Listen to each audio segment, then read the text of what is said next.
On second thought. Second thought.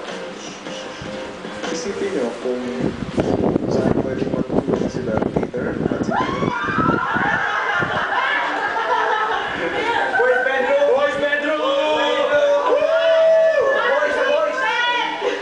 Boys! Sa boys! Nan, magtatabi tayo mamaya, Nan. Ayoko!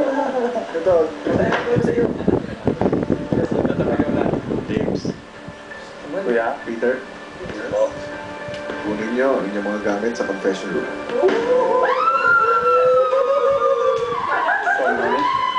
Kailangan. Komportable pa kayo sa inyong tutulugan.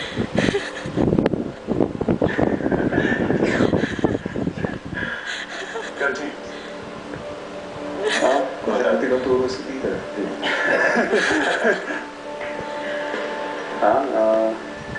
Bakit hindi kayo makapagsalita? Alis po kami. Kaya hindi naman natin na kayo sa kanyang bahay.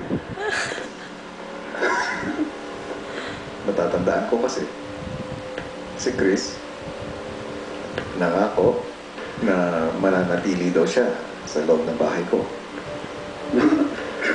Nangako po? Oo.